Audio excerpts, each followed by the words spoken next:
নমস্কাৰ দৰ্শকসকল, মই আজি এই ভিডিঅ'টিৰ জৰিয়তে লৈ আহিছোঁ ইউডাছ প্লাছ পৰ্টেলত আপোনালোকে ষ্টুডেণ্টৰ আপাৰ আইডি কেনেদৰে জেনেৰেট কৰিব।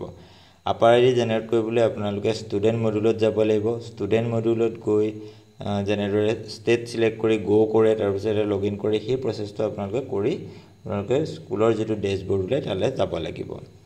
সেই প্ৰচেছটো আপোনালোকে জানেই। আপাৰ আইডি ক্ৰিয়েশ্যনৰ বাবে কেইটামান কথাৰ প্ৰয়োজন হ'ব। সেইটো হৈছে যে ষ্টুডেণ্টৰ যিখিনি তথ্য ইউডাছত সোমাই আছে সেইখিনি আধাৰ ভেৰিফাইড হৈ থাকিব লাগিব, অৰ্থাৎ আধাৰৰ লগত মিলি থাকিব লাগিব।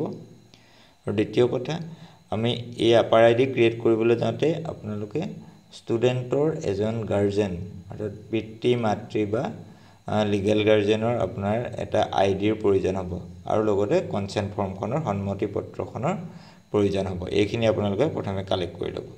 লগইন কৰাৰ পাছত ইয়াৰ চিলেক্ট কৰাৰ পাছত আপোনালোকে এনেদৰে এটা পেজ ওলাব, ডেছবৰ্ডটো ওলাই যাব। ইয়াতে আপোনালোকে আপাৰ মডুলটো দেখা পাব লেফ্ট ছাইডে। আপাৰ মডুলটোতে আপোনালোকে ক্লিক কৰি দিব লাগিব। মই ৰেড চাৰ্কুলত দেখাই দিয়া হৈছে আপাৰ মডুল আছে। সেই আপাৰ মডুলত ক্লিক কৰি দিলে আপোনালোকৰ ক্লাছ চিলেক্ট কৰিবলৈ আহিব। তো পুনৰবাৰ কওঁ যে আপাৰ কৰিবলৈ হ'লে ষ্টুডেণ্টৰ পেন নম্বৰ থাকিব লাগিব আৰু আধাৰ ডিটেইলছ শুদ্ধ হৈ থাকিব লাগিব। অৰ্থাৎ আধাৰ ডিটেইলছ মানে নাম, জেণ্ডাৰ আৰু ডেট অফ বাৰ্থ। তো ইয়াতে আমি ক্লাছটো চিলেক্ট কৰিব পাৰোঁ। ক্লাছ আৰু ছেকশ্যন চিলেক্ট কৰিলে আমাৰ সেই ক্লাছটোৰ ষ্টুডেণ্টখিনি আহি যাব।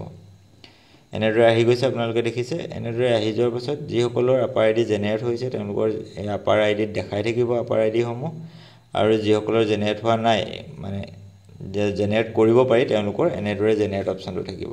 আৰু যিসকলৰ জেনেৰেট কৰিব নোৱাৰি তেওঁলোকৰ এই অপশ্যনটো কিন্তু ব্লাৰ হৈ থাকিব। গতিকে যিসকলৰ জেনেৰেট কৰিব পৰা হৈ আছে, অৰ্থাৎ আধাৰ ভেৰিফাই হৈ আছে যিসকল ষ্টুডেণ্টৰ, তেওঁলোকৰ জেনেৰেট কৰিব পৰা হ'ব। গতিকেলৈ এই জেনেৰেট বাটনটোত আমি যদি ক্লিক কৰি দিওঁ ষ্টুডেণ্টটোৰ, তেতিয়াহ'লে আমি আপাৰ আইডিটো ক্ৰিয়েট কৰিব পাৰিম। তো আপাৰ আইডি ক্ৰিয়েট কৰিবলৈ যাওঁতে জেনেৰেট বাটনত ক্লিক কৰিলে আমাৰ যিখন কনচেণ্ট ফৰ্ম, সেই কনচেণ্ট ফৰ্মখন আহি যায়। আপোনালোকে দেখিছে ইয়াতে আমি কি কৰিব লাগিব, আই বুলি তাৰপিছত যি আছে খালী ঠাই আছে তাতে আমি পিতৃ বা মাতৃ বা লিগেল গাৰ্জেনৰ নাম ভৰাব লাগিব।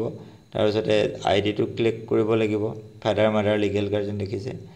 তাৰপিছতে আমি চাম ইয়াতে আইডিটো যিকোনো এটা হ'ব পাৰে, আধাৰ, পান, এপিক, অৰ্থাৎ voter ID, driving licence, passport, যিকোনো এটা আমি দিব পাৰোঁ।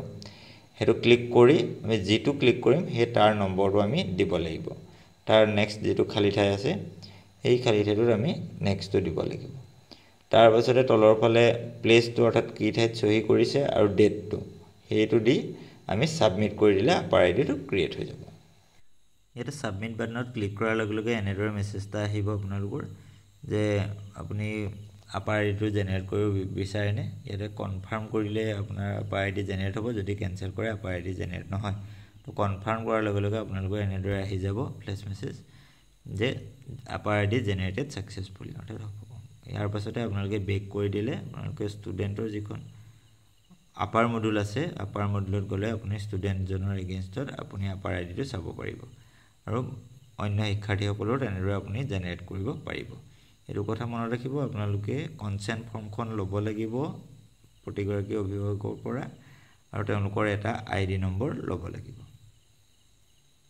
ভিডিঅ'টি চোৱাৰ বাবে ধন্যবাদ জনাইছোঁ। যদিহে উপযোগী বুলি অনুভৱ কৰে তেনেহ'লে আপোনালোকে ভিডিঅ'টি শ্বেয়াৰ কৰি দিব। পৰৱৰ্তী ভিডিঅ'সমূহ পাই থাকিবলৈ আপোনালোকে পেজটো ছাবস্ক্ৰাইব কৰি দিব। ধন্যবাদ জনাইছোঁ।